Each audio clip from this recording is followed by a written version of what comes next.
Salut à tous et bienvenue dans le royaume de Cyrielle Pelletier. À 23 ans, la Mancelle est l'une des meilleures joueuses de squash au monde. Immersion dans son quotidien afin de comprendre comment elle s'est construite et ce à quoi elle aspire. Soyons sport, c'est parti.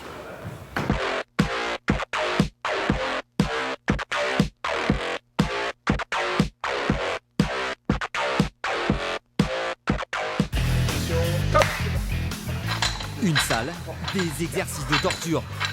Benoît, le coach de Cyrielle, ne lui laisse rien. Pendant près d'une heure, elle va enchaîner des squats, des fentes, des sauts avec une barre de 40 kg sur les épaules. Pour encaisser une telle séance, il faudrait normalement être un peu plus costaud que cette jeune femme d'1m69 pour 55 kg. Cyrielle à la base n'est pas une athlète, c'est une joueuse, elle adore le jeu, mais quand elle voit que la musculation lui apporte autant de bonus dans son jeu, c'est sûr que ça la motive et du coup c'est même elle qui me demande de temps en temps, là il faut que je refasse un cycle en musculation.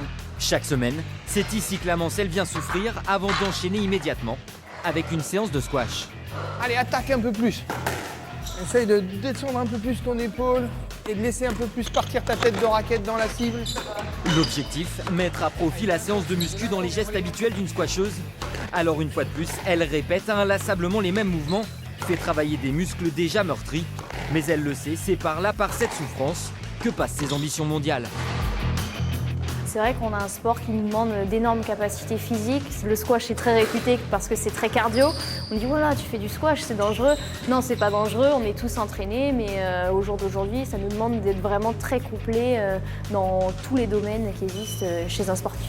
Au départ, Cyrielle serait une fille comme les autres. Mais à force de travail, elle a formé son corps pour encaisser. Et ce travail montre que finalement, Cyrielle Pelletier n'est pas une fille comme les autres. Le côté travailleuse de Cyrielle, on en reparle dans quelques minutes. Avant ça, place à notre dossier de la semaine. Il est consacré aux corsaires de Nantes qui veulent changer de dimension. Regardez. Le feu et la glace réunis sur un même terrain. Depuis un peu plus d'une semaine, les corsaires de Nantes ont officialisé leur partenariat avec le célèbre festival Hellfest. Une liaison sulfureuse qui pourrait faire des étincelles.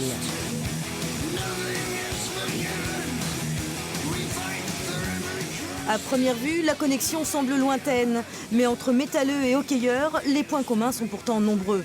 À tel point que ce partenariat apparaît aujourd'hui comme évident.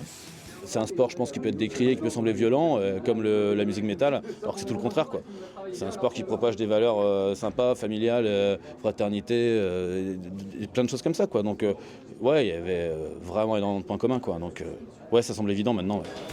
Le Hellfest est bien sûr l'ogre de cet accord. Les corsaires, eux, petits poussés, veulent en tirer profit et s'offrir un boom médiatique.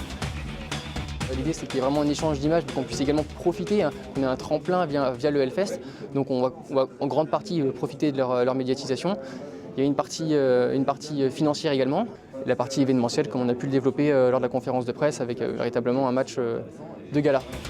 Ce coup médiatique des hockeyeurs nantais s'inscrit parfaitement dans la nouvelle stratégie du club, à savoir faire parler de lui, que ce soit sur les réseaux sociaux ou sur les médias classiques.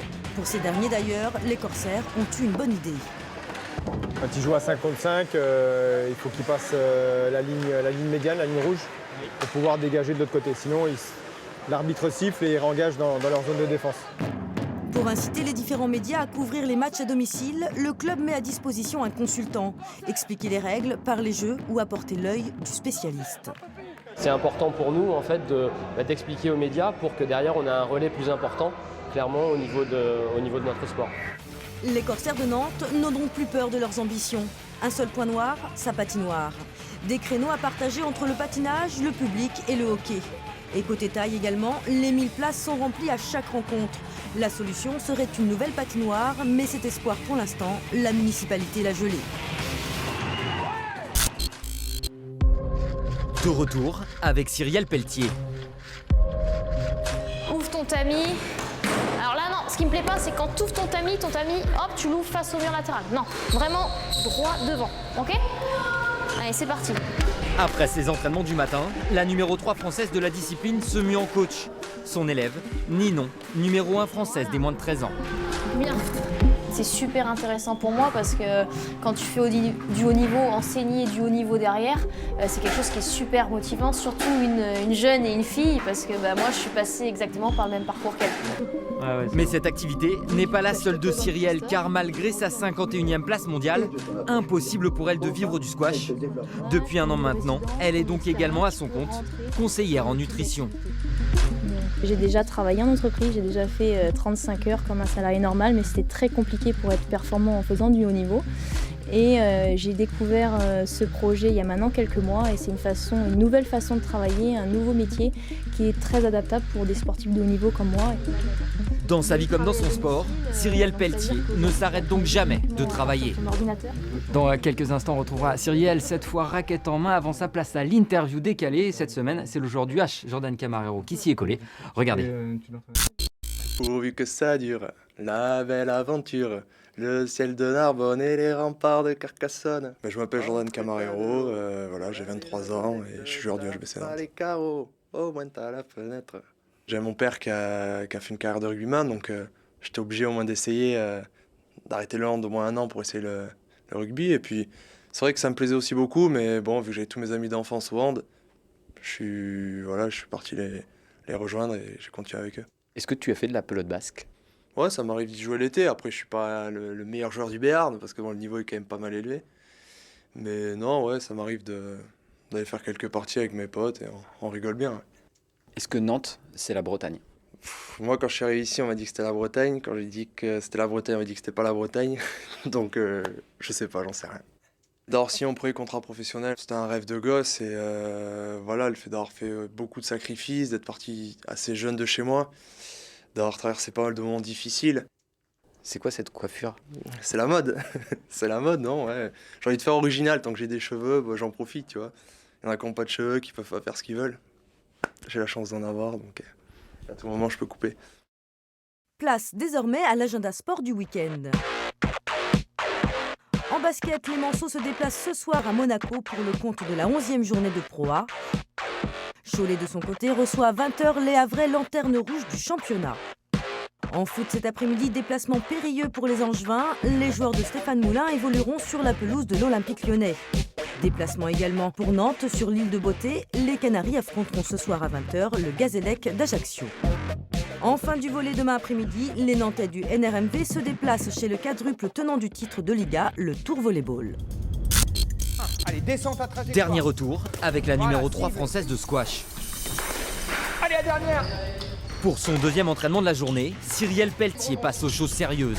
Voilà, parfait, ça c'est bon. Et si son objectif est d'intégrer le top 30 mondial le plus rapidement possible, ses rêves vont bien au-delà. On a la chance de pouvoir mettre des cours vitrés un peu partout, c'est-à-dire dans la gare centrale de New York, sur la baie d'Hong-Kong, entre les pyramides. Et c'est vrai que, comme tout le monde, j'aimerais être la meilleure, mais si j'ai la chance dans ma vie de jouer dans les plus beaux endroits du monde, je pense que j'aurais réalisé mon rêve. Des fois, on va bien plus loin que ce que tout le monde peut dire autour. Mais bon, Cyrielle, depuis toute petite, a toujours poussé toutes les barrières, donc je ne suis pas inquiet à ce niveau-là. Un rêve reste cependant toujours inaccessible, celui de l'olympisme. Car le squash n'est pas une discipline des JO, mais dans les années qui viennent, qui sait peut-être. Pour savoir si Cyrielle Pelletier représentera un jour l'équipe de France aux Jeux Olympiques, il va falloir patienter. En attendant, il lui reste pas mal d'entraînement et je vais m'en occuper tout de suite. Soyons Sport, c'est terminé. Je vous dis à très vite. Ciao.